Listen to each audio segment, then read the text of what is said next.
el eje de abscisas, es el eje del tiempo, y tengo la corriente graficada acá, que cae en el tiempo, exponencialmente tiende a cero, y el valor inicial es, como decían ustedes, B0 sobre R.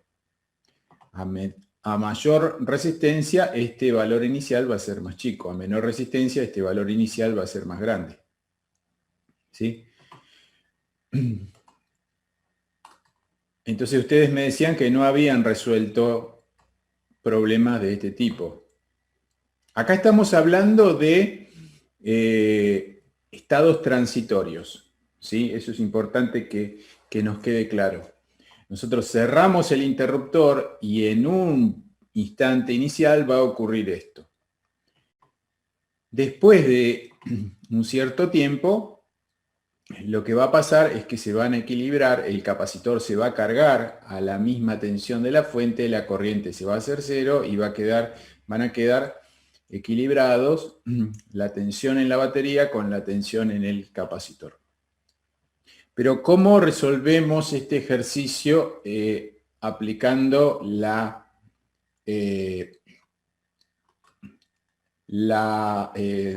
transformada de Laplace? Cuando nosotros cerramos el interruptor, la tensión hasta ese instante sobre la resistencia o sobre el capacitor es igual a cero. Es decir, podemos graficarla por acá. En el instante en que cerramos el interruptor, la tensión pasa de 0 a el valor de B0. Y se mantiene constante, teóricamente, hasta infinito o hasta que nosotros abramos el interruptor. Esto que tenemos acá se llama escalón unitario. Ustedes díganme si estas cosas las hemos hablado en algún momento, creo que no. ¿Lo hablamos ya esto o no? Este comportamiento, pasar de 0 a un valor cualquiera, lo vamos a llamar función escalón. La función escalón la podemos encontrar en la tabla de transformadas. Permítanme buscar la tabla de transformadas, a ver si la tengo más o menos a mano.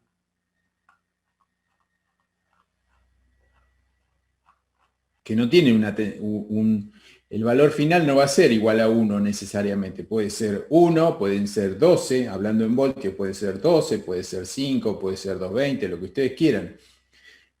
Y yo no voy a encontrar la transformada de Laplace para cada uno de esos escalones en particular. Pero tengo la transformada de Laplace de la función escalón unitario y después, aplicando esta propiedad, voy a encontrar la transformada de un escalón que tiene una altura A. B0, A puede ser igual a B0, puede ser igual a 5, a 12, a 24, a 220, a lo que ustedes quieran, ¿sí?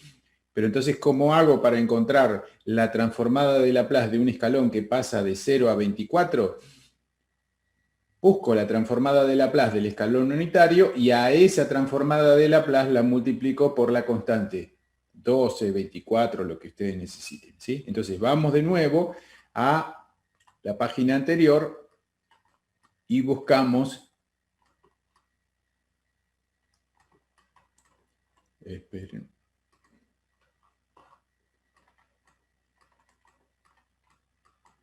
lo que acá llama unidad de paso. Ustedes agréguenle acá escalón unitario, es 1 sobre S. Entonces, 1 sobre S multiplicado por B sub 0 va a ser el escalón unitario correspondiente a nuestra fuente. ¿Sí? Yo puedo escribir que la tensión de la batería escrito en transformada de Laplace va a ser B sub 0, que es el valor, el módulo de la tensión, multiplicado por 1 sobre S. Ustedes saben que la impedancia del circuito va a ser R más el capacitor. Y directamente, a ver, acá, yo no sé si ustedes Háganme acordar, creo que sí, que han trabajado algo de esto con métodos clásicos. O todavía no vieron nada de circuitos función escalón unitario. ¿Se acuerdan la definición de la transformada de Laplace? La transformada de Laplace era la integral desde 0 hasta infinito de f de t, que en este caso es 1, por e a la menos st diferencial t. Y esto lo resolvemos por sustitución y me queda 1 sobre s. Si yo tengo la impedancia de un circuito eléctrico, Z, esto está escrito como impedancia compleja, ¿sí? Z es igual a R más J omega por L. Esta fórmula ustedes la han utilizado. Sí. Y fíjense lo que vamos a hacer acá. Vuelvo para atrás un poquito, disculpen que voy. Le compleja S, estoy llevando mi ecuación al dominio de Laplace directamente. Z de J omega es igual a R, que no depende de la frecuencia, más J omega por L. ¿Y ustedes se acuerdan a qué era igual la variable compleja S?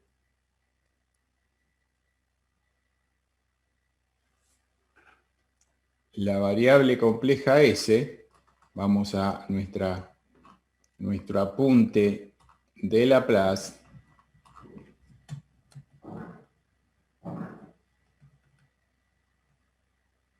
Nuestra variable compleja es sigma más J omega. Cuando ustedes trabajan en el dominio de la frecuencia, utilizan J omega. Si nosotros, y después vamos a ver cómo pasar del dominio de la frecuencia al dominio de Laplace. Vamos a ver que no están muy lejanos uno del otro. Pero fíjense que si yo cambio a J omega por S, paso a tener la transformada de Laplace.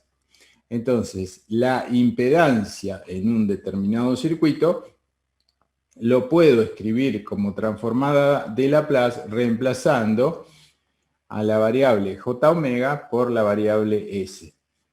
Y si acá tuviera R más una impedancia capacitiva, ¿cómo sería esto?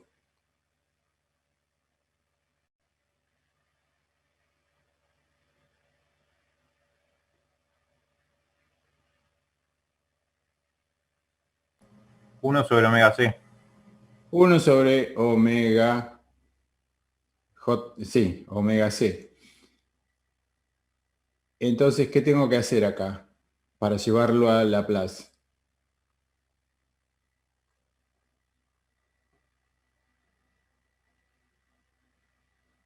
¿Qué tengo que cambiar? Acá cambié a J omega, lo cambié por S.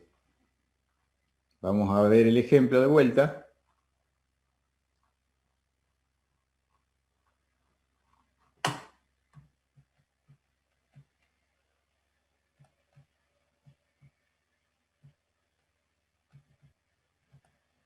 Tengo acá una parte capacitiva, 1 sobre SC. Y con eso puedo plantear las ecuaciones del circuito.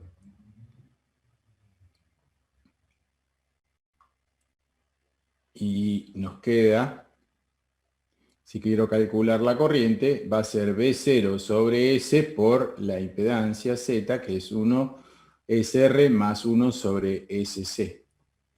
Trabajando un poquito con esto, nos queda B0 sobre R, es decir, esto es una constante, que multiplica a 1 sobre 1 más 1 sobre RC. Y esto, 1 sobre RC, es otra constante. Esa otra constante la vamos a llamar constante de tiempo. ¿Han visto el término constante de tiempo? ¿Lo han escuchado nombrar? ¿Lo han visto en Electrotecnia 2, en física? El tau, ¿no? En cargarlo o en descargarlo.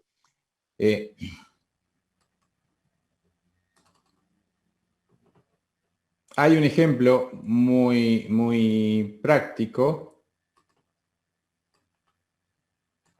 Imaginar que en lugar de que sea un capacitor eléctrico, que sea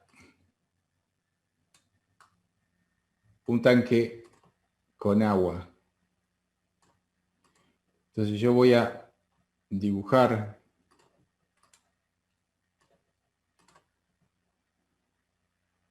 dos tanques.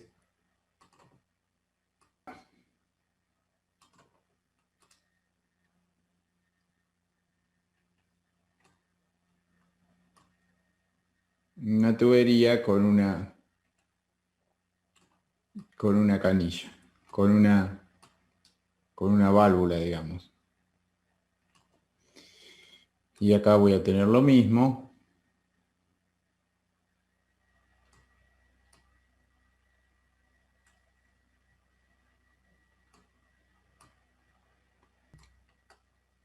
Lo llamamos, por ejemplo, Q.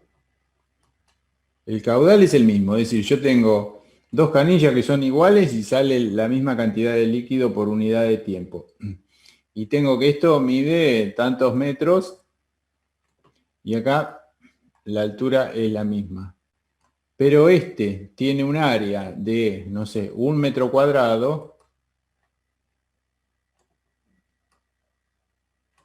y este tiene un área de 5 metros cuadrados. Y yo tengo acá que quiero medir a lo largo del tiempo cómo varía el nivel en el tanque. Hago un experimento y observo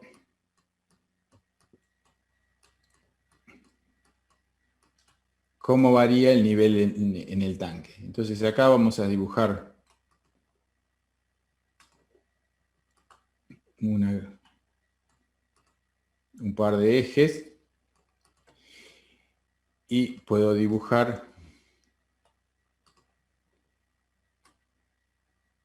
uno que hace así, que llegó acá al valor máximo y el otro hace algo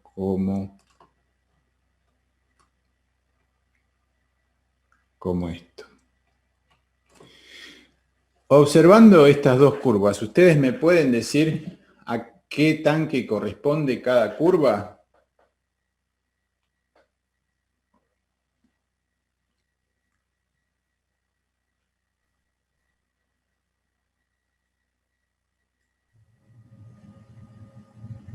La curva roja sería el de volumen menor.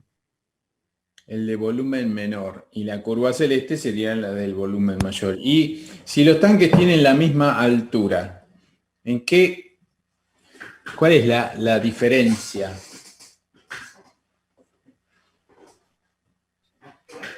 El volumen. El volumen, pero el volumen, ¿cuál es la característica que me hace cambiar el volumen? En este caso el radio. O, ¿El o radio o el el área? área. ¿Sí? A mayor área voy a tener más volumen y voy a tardar más en cargar el tanque. El mismo efecto ocurre con un capacitor. Un capacitor que tiene un microfaradio lo voy a cargar en una cierta cantidad de tiempo y un capacitor que tiene 5 microfaradios lo voy a cargar en un tiempo mayor.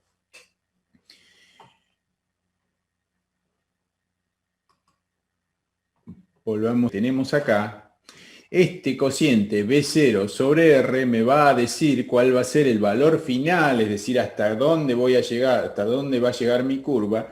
Y esto que está acá me va a indicar en cuánto tiempo voy a alcanzar el 63% del valor final. ¿Sí? Eso es la constante de tiempo. Todo eso se puede resolver muy fácilmente utilizando la transformada de Laplace. ¿Por qué? Con los métodos clásicos nosotros tenemos que llegar a la expresión en el tiempo, esta expresión. Con la transformada de Laplace, nosotros sabemos que este valor, alfa, va a ser la constante de tiempo.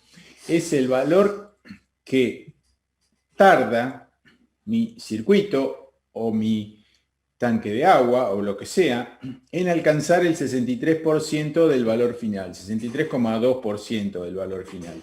Y el cociente B0 sobre R me va a decir, va a ser la constante que va a multiplicar a ese crecimiento. Y si ustedes observan esta fórmula y observamos esta otra fórmula,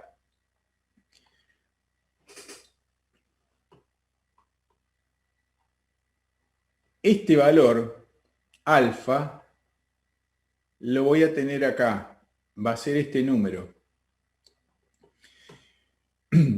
Entonces yo no necesito, si no quiero, puedo no hacer el cálculo inverso de la transformada de Laplace y puedo estudiar el comportamiento de mi circuito eléctrico simplemente analizando la expresión de Laplace, que es la que ustedes pueden encontrar muy fácilmente reemplazando el equivalente en Laplace de cada uno de los componentes del circuito que estén analizando.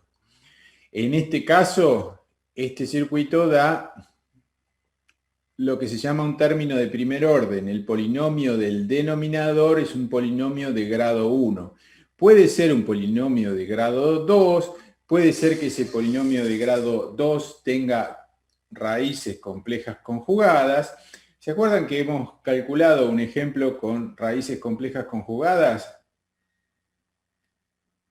Díganme, y acá les voy a mostrar. Yo esto ahora, no sé si dejarles el libro entero o la paradela. Llegamos a esto. B sub m por omega 1, una constante, sobre s cuadrado más omega 1 al cuadrado. Y esto tenía, la antitransformada de esto es una función seno o una función coseno. Ahora no me acuerdo de memoria. En una es s sobre s cuadrado más omega cuadrado. La otra es omega sobre s cuadrado más omega cuadrado. Cuando nosotros tenemos algo que tiene esa forma, podemos calcular la transformada inversa y vamos a llegar a ver si encuentro por acá la... Nosotros tenemos una función exponencial que nos queda con polos complejos conjugados. En general llegamos a una expresión de este tipo. Esperen que la agrande un poquito.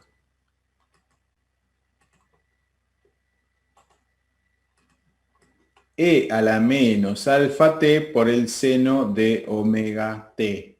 ¿Sí? Y eso es una sinusoide que va extinguiéndose en el tiempo, que se va achicando en el tiempo. Esta es la respuesta en general de sistemas de corriente alterna o de corriente continua donde hay involucrado más de una fuente que almacena energía. Las fuentes que almacenan energía son básicamente los capacitores y las inductancias. Cada capacitor y cada inductancia me da, en general,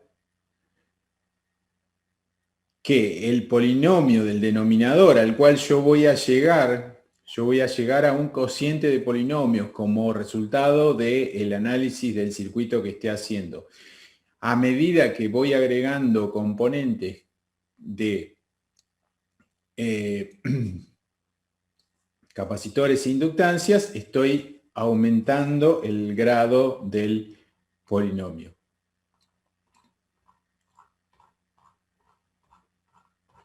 De grado 1, y lo que yo quería contarles es la relación que existe entre la curva en el tiempo y la ubicación de las raíces en el plano complejo. ¿Lo habíamos visto a eso?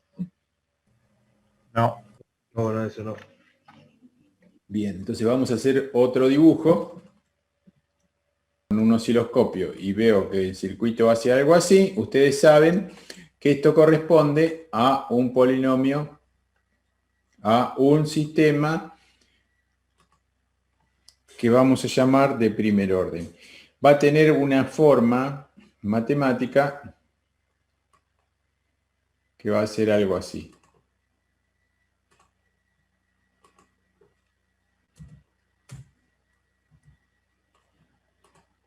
Esto,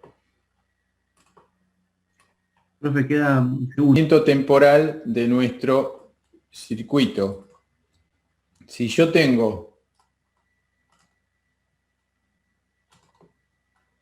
que mi circuito tiene una respuesta de este tipo, yo sé que eso le corresponde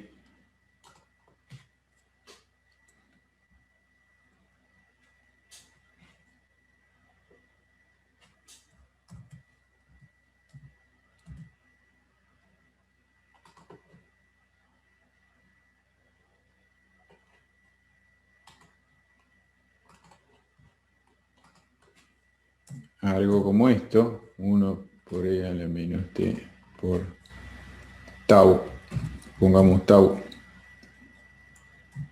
por t,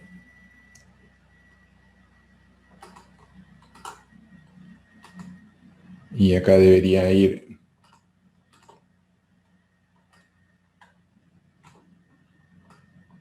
algo así, y en el dominio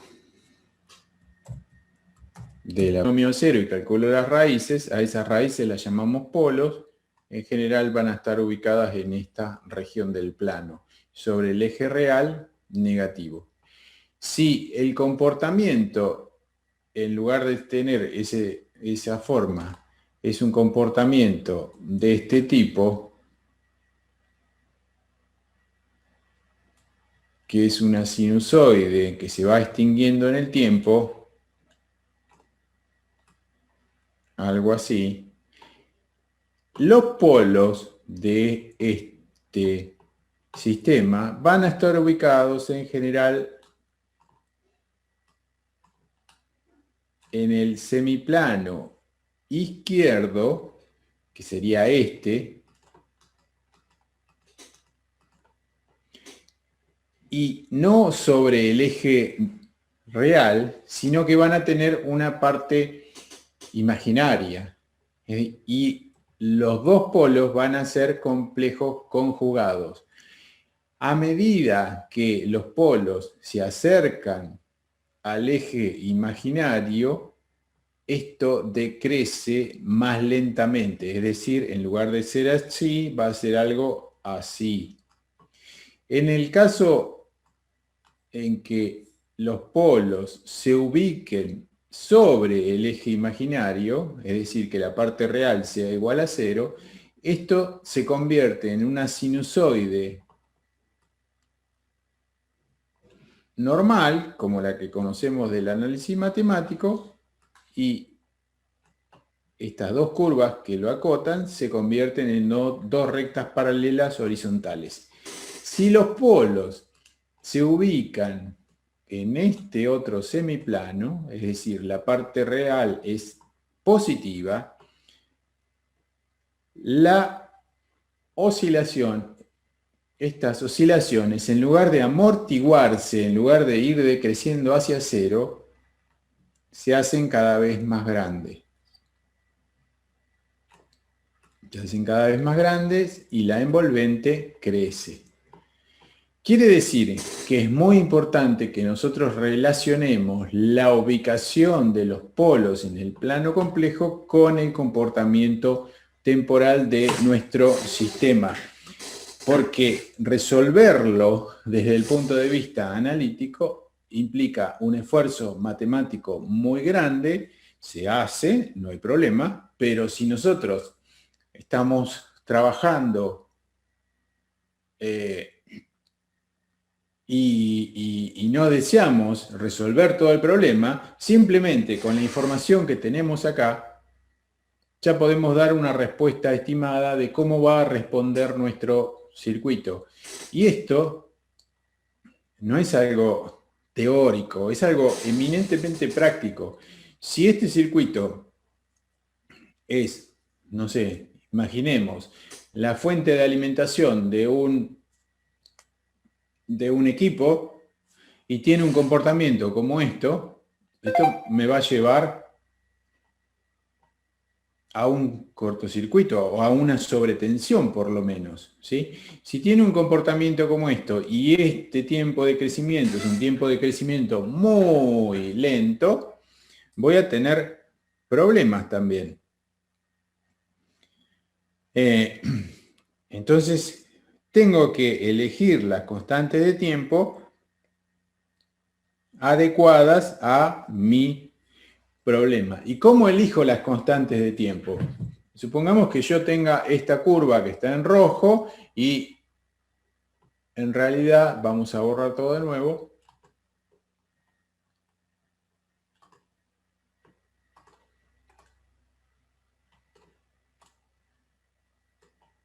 Quiero pasar a la curva 2 porque necesito que crezca más rápido mi tensión. ¿Cómo hago para pasar de la curva 1 a la curva 2?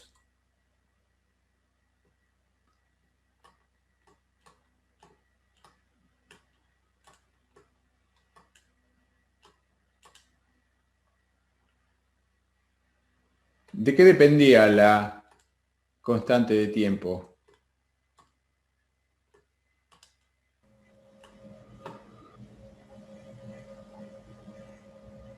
De la capacidad. En realidad, el producto de la capacidad por la resistencia, ¿no?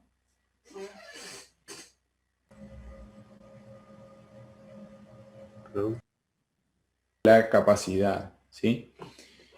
Eso es lo que quería mostrarles. Entonces, puedo jugar con la resistencia o la capacidad, pero en este caso no sería un problema muy complicado. Pero si yo tengo un comportamiento de este tipo, algo así, yo voy a tener los polos por acá. Entonces, si yo quiero que esto, en lugar de que la envolvente sea esta, yo quiero una envolvente por acá, lo que tengo que hacer es llevar los polos hacia más a la izquierda. Cuando yo acerco los polos más cerca del eje imaginario, esta envolvente toma esta forma, ¿sí? Cada vez más horizontal. A medida que me alejo del eje imaginario y me acerco al eje de los reales, esta envolvente va a ser cada vez más pronunciada y va a ser una cosa así. Va a tender prácticamente a cero cuando me acerco mucho al eje de los reales y se convierte en un sistema de primer orden, es decir, en un crecimiento de este tipo. Deja de tener un comportamiento oscilatorio y pasa a tener un comportamiento exponencial. ¿Esto lo han visto en Electrotecnia 2 o en alguna otra materia? En física 2 se ve un poco esto. Al Bien. final. Yo lo que quiero es que ustedes vean que esto es muy relevante para el cálculo de circuitos.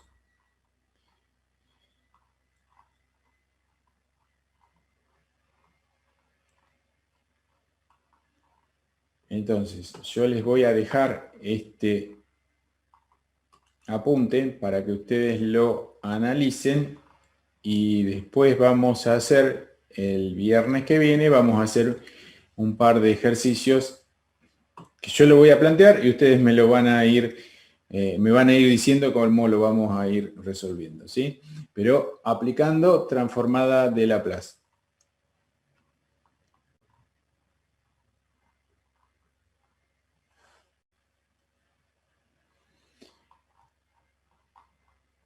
Sobre esto, dudas hasta acá.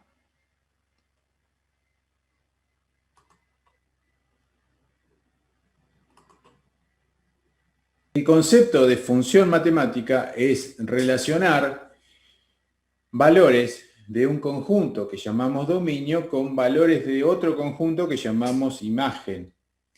Y que ese conjunto o esos conjuntos, dominio e imágenes, pueden ser números reales, el caso de las funciones de variable real, pueden ser complejos, el caso de las funciones de variable compleja que utilizamos para las transformadas de Laplace, o puede ser que tomemos como dominio únicamente los enteros positivos.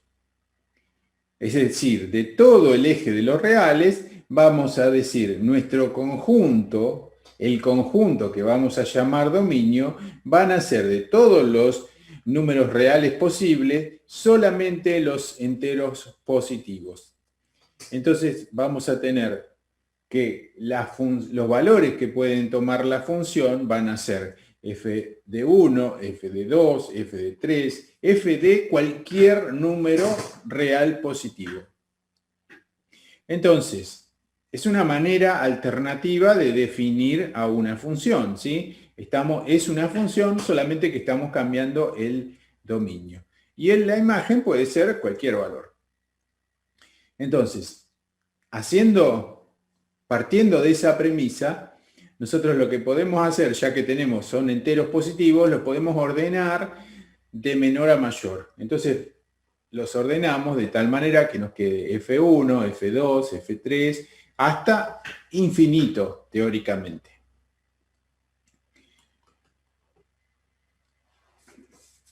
Cuando nosotros hacemos eso, después lo que vamos a tener es lo que llamamos una sucesión.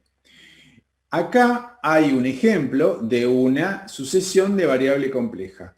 Nosotros vamos a trabajar con sucesiones y series fundamentalmente de variable compleja, pero la misma teoría es válida para sucesiones y series de variable real. Y fíjense que acá dice 1 más i a la n. Esto es como si nosotros habláramos de una función cualquiera.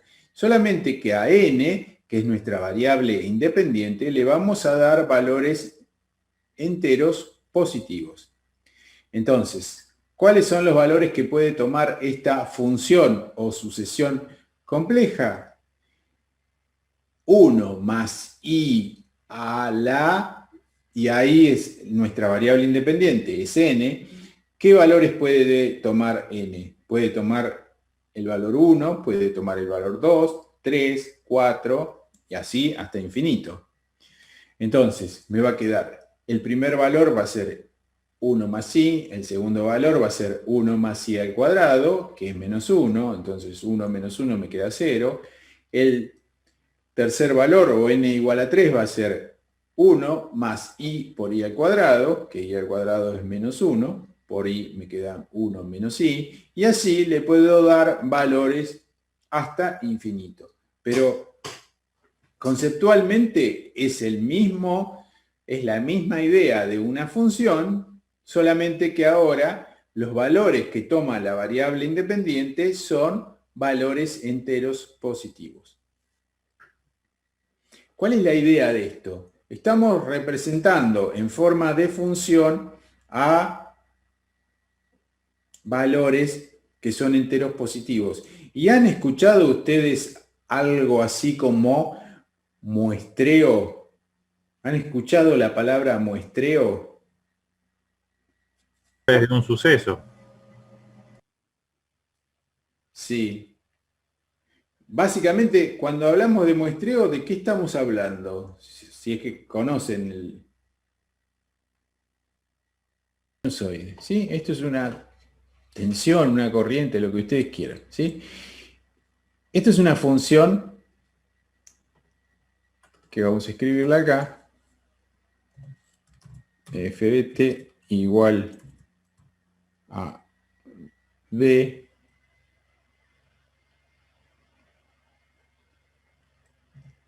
por el seno de omega t. ¿Sí? Y ahora, yo lo que voy a hacer es, esto es una función f de t, es decir, el dominio de esta función son todos los números reales.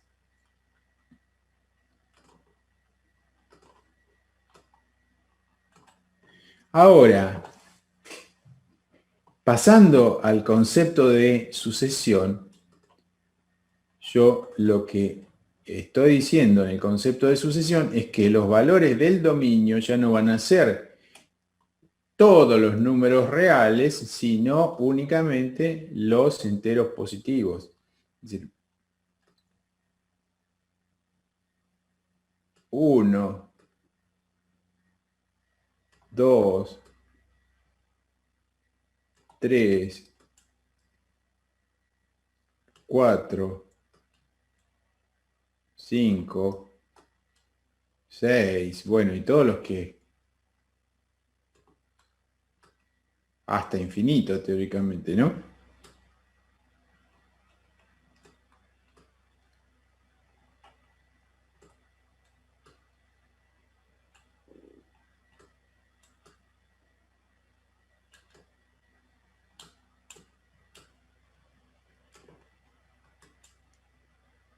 Bueno, deberían ser líneas rectas.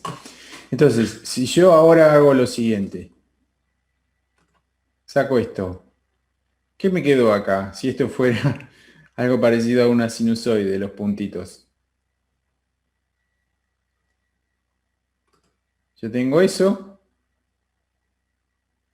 que es la función f de t, que es una función normal, y paso a una sucesión que es esa. ¿Qué les parece intuitivamente qué es lo que hemos hecho?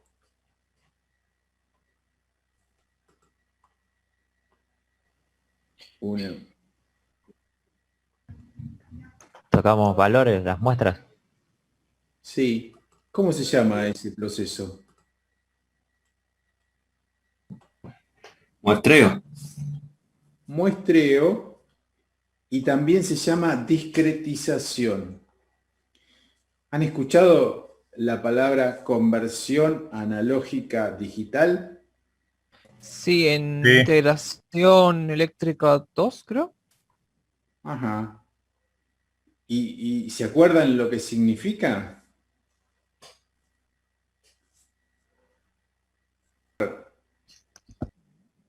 Una señal continua, como puede ser una sinusoide o cualquier otra señal, y de esa señal continua, quedarme con los valores que toma en determinados instantes de tiempo.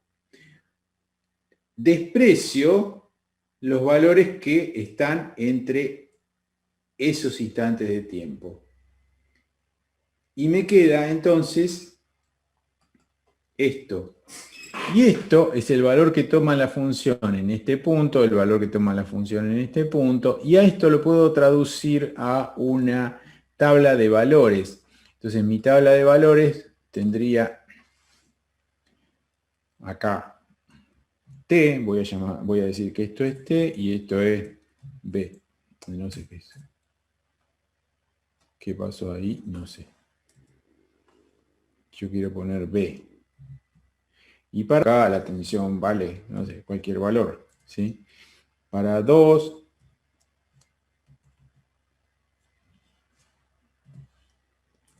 para 3, y así siguiendo, ¿sí? Y esto, si ustedes quieren, lo pueden llevar a un valor binario. Entonces, esto lo puedo cargar en una computadora. Y lo puedo trabajar numéricamente con una computadora. Ustedes han visto métodos numéricos el año pasado, ¿no? Es tomar una función continua y de esa función continua quedarnos con valores únicamente en ciertos instantes de tiempo. Y a eso lo vamos a llamar discretización o digitalización o conversión análoga digital, ¿sí? Y sirve básicamente para hacer un tratamiento numérico de una señal utilizando una computadora. Lo que vamos a ver nosotros ahora es cómo, desde el punto de vista matemático, pasamos de una función continua, que es nuestra señal analógica, a una función discreta, utilizando el método de las series de potencias.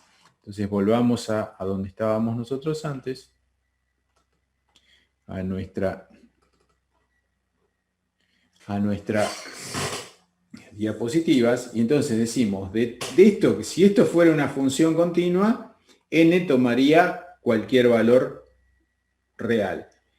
Como es una sucesión, va a tomar únicamente los valores enteros positivos. Como estamos intentando a seguir aplicando los conceptos del análisis matemático, ustedes en métodos numéricos la idea es pasar del análisis matemático al manejo numérico. Lo que estamos haciendo nosotros acá es al revés. Tratar de llevar los métodos del análisis matemático al tratamiento numérico de una sucesión numérica, ¿sí? Entonces, esa sucesión que ahora es una serie de valores, también le podemos aplicar los conceptos de límite, de derivadas, etc. Y el objetivo de hacer esto es llegar a un equivalente discreto o digital de la transformada de Laplace. Ese equivalente digital de la transformada de Laplace se llama transformada Z. Entonces lo que vamos a intentar hacer es encontrar un equivalente digital de la transformada de Laplace. Vamos a ver hoy como una pequeña introducción, no nos vamos a detener en los detalles demasiado matemáticos del problema, pero quiero que veamos algo que sí es muy importante y es lo que se llama convergencia. Si nosotros tenemos en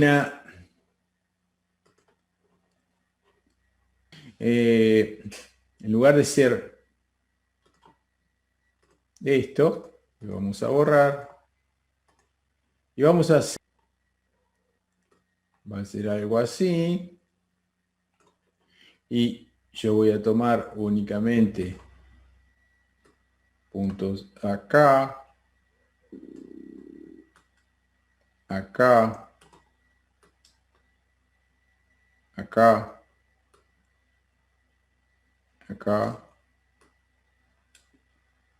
y así, ¿no?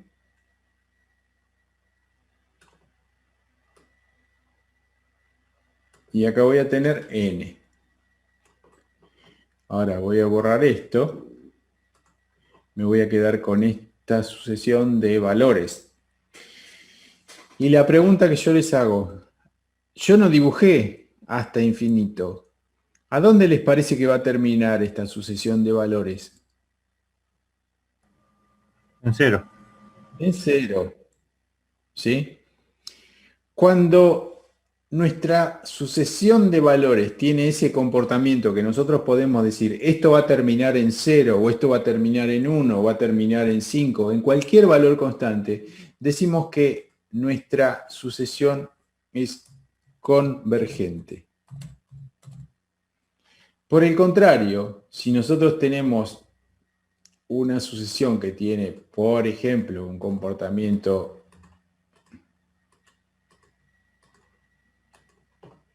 pensemos en algo que hace este comportamiento. Ahí y ahí. Ahí y ahí. Ahí y ahí. ¿Podemos decir que esto va a tender a un valor final?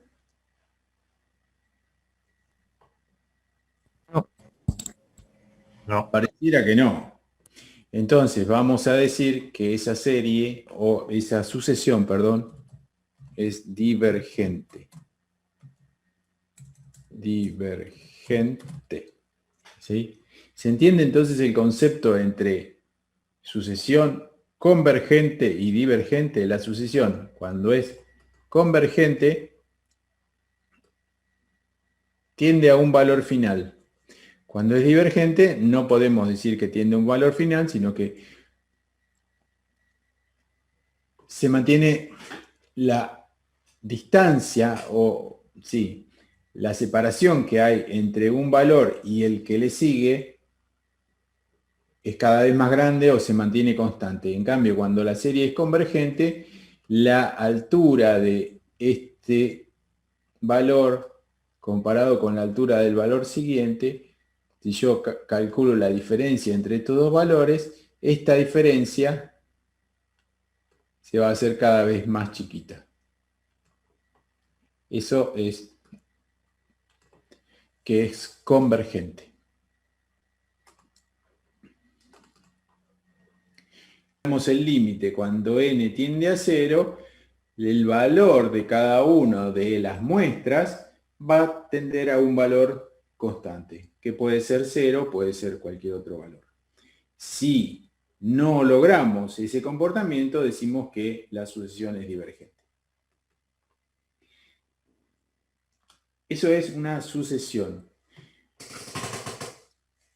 Lo que vamos a hacer ahora es tomar una sucesión cualquiera, los valores de una sucesión, y los vamos a ir sumando. El primer valor, le sumo el segundo, le sumo el tercero, le sumo el cuarto, y así hasta infinito. Entonces lo que me va a quedar es lo que se llama una serie. Los valores Z1, Z2, Z3 de la serie, ahora los voy a sumar y voy a obtener la sumatoria desde 1 hasta infinito de cada uno de los valores de la sucesión. Eso me da una serie infinita porque estoy sumando desde 1 hasta infinito. Y los valores Z1, Z2, Zn son los términos de la serie. Si en lugar de sumar infinitos términos sumo solamente algunos, lo que voy a obtener es una sucesión parcial, una serie parcial. Entonces puedo tener una serie parcial de un término, una serie parcial de 2 términos, de 3, de 500 términos, etc. La diferencia entre la serie infinita y una serie parcial es, esperen que esto, esos elementos los voy a llamar resto de la serie.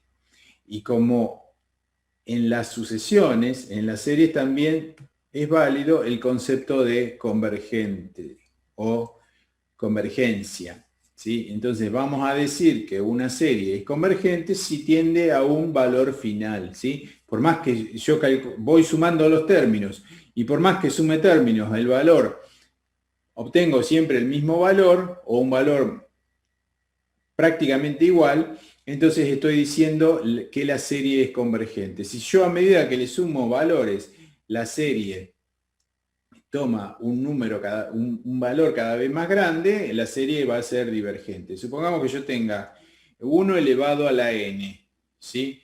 1 elevado a la n sería 1 a la 1 más 1 al cuadrado más 1 al cubo, ¿sí? O, por ejemplo, 2 a la n. 2 más 2 al cuadrado más 2 al cubo. En ese caso, evidentemente, la serie va a ser divergente, porque a medida que voy agregando términos, el valor va difiriendo o separándose cada vez más del valor anterior. Si esa misma serie, el valor de z, es un valor menor a 1, por ejemplo, 0,5 a la n, ahí la cosa cambia. Ahí la cosa cambia y vamos a llegar a obtener un valor que difiere cada vez menos con el anterior. Ahora lo vamos a ver a eso.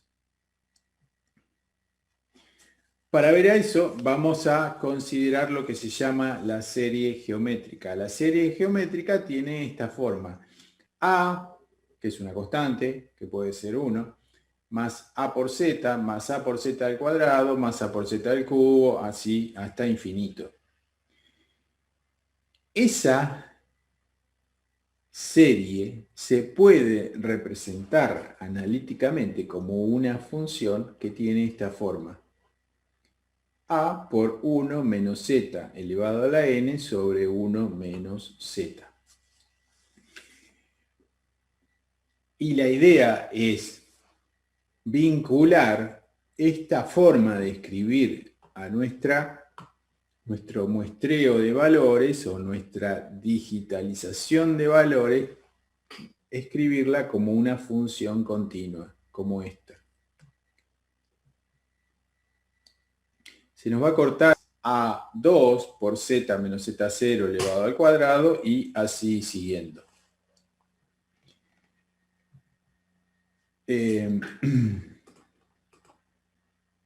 Al término z0 lo vamos a llamar centro del desarrollo y los términos a sub n van a ser los coeficientes, que en general pueden ser valores complejos. Y acá hay un ejemplo de una serie, ¿sí? Una serie de potencias, que la idea es darle valores a n, ¿sí? Le damos valores a n y vamos obteniendo los distintos elementos de la serie.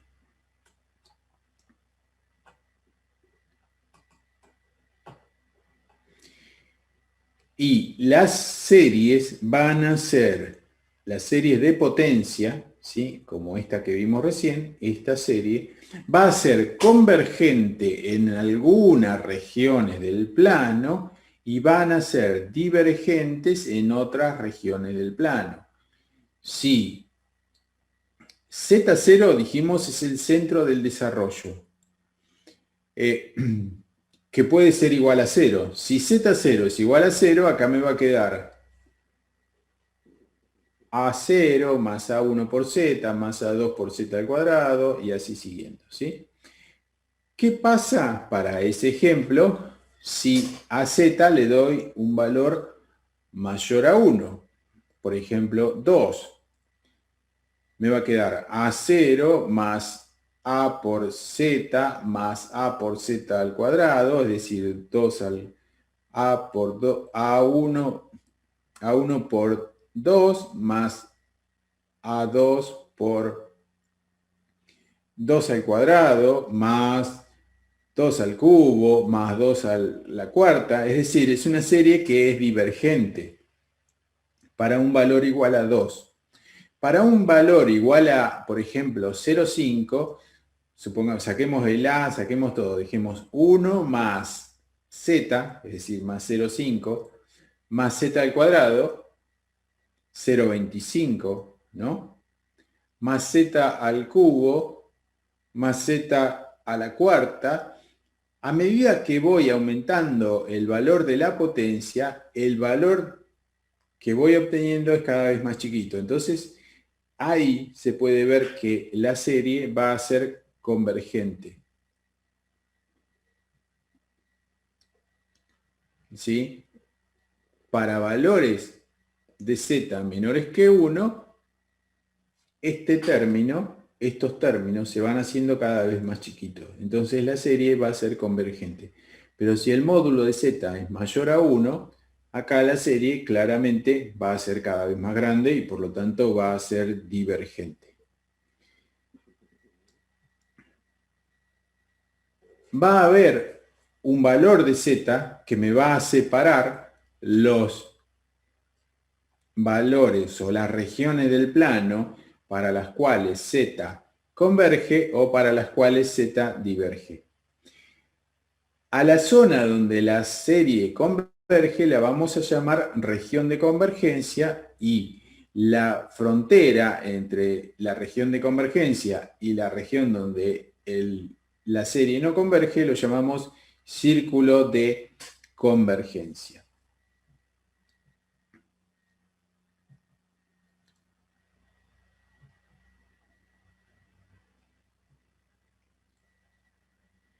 El círculo de convergencia puede ser 0, tener un radio igual a 0, es decir, la serie puede ser convergente únicamente para este valor, para un único valor y después es divergente en toda la región. Puede tener un valor distinto de 0, pero finito, ¿sí? Es decir, es convergente solamente en una región, por ejemplo, la serie z a la n es convergente en una región y es divergente en otra, o puede ser convergente en todo el plano complejo.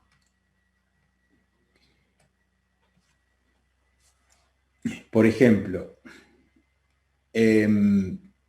la función e a la menos z es una función o una serie, esperen, que no me acuerdo de memoria.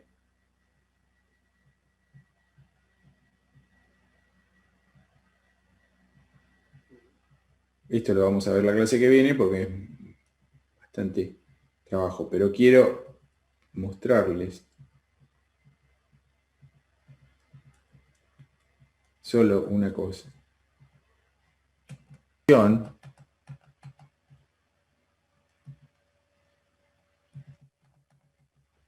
El concepto de sucesión como una relación entre un conjunto discreto de números o de valores, el dominio, con un conjunto de números reales.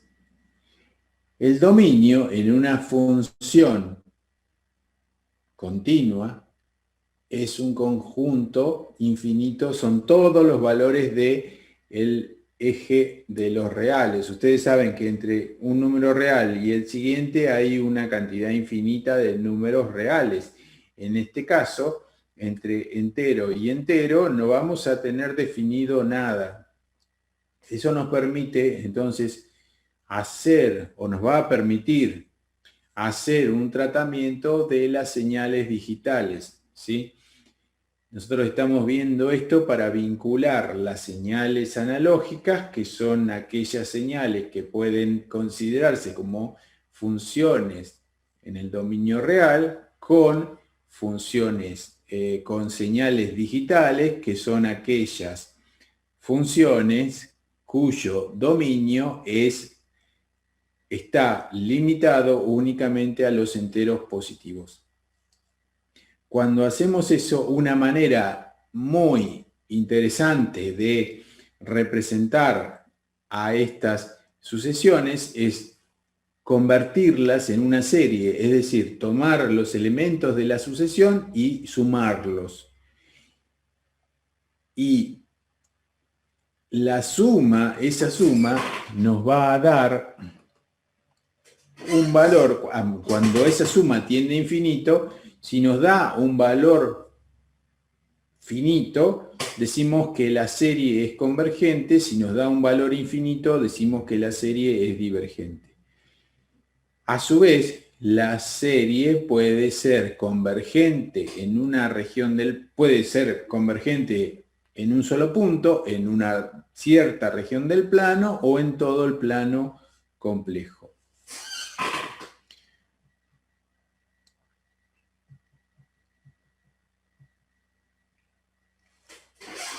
Y lo que nos permite las series de potencias es representarlas por medio de una función analítica, o al revés, una función analítica se puede representar por una serie de potencias en la región del plano donde la serie es convergente. Por eso nos interesa tanto estudiar el tema de la convergencia. No estudiarlo, pero tenerlo presente.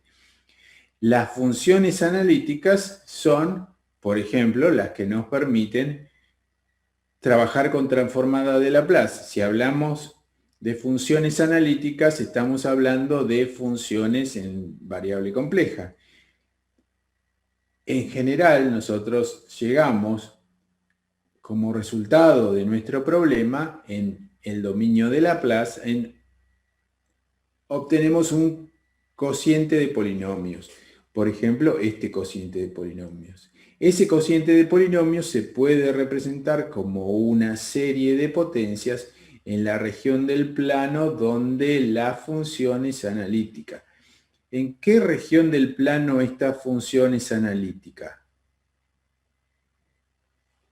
Deja de ser analítica. Cuando z vale 1. Cuando z vale 1. Cuando z vale 1, tenemos lo que se llama un polo, ¿sí? Entonces, en ese caso, esa función va a ser analítica en todo el plano, excepto en z igual a 1.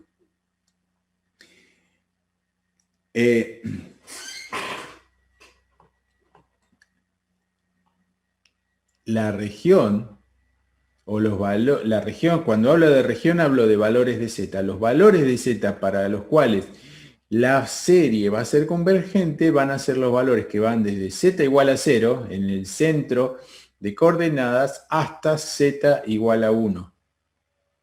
En esta región yo voy a poder representar a esta función como una serie de potencias.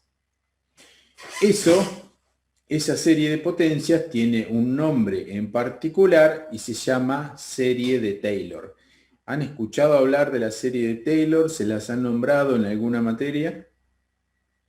De Taylor en variable real vas a encontrar no solo la tangente a una cierta curva, sino que a medida que le agregues términos, la serie de Taylor es una serie de polinomios, a medida que le agregues términos, vas a ir acercándote, tu serie de Taylor se va a ir acercando cada vez más a la función original. Entonces, vos podés aproximar una función cualquiera por medio de una serie de Taylor.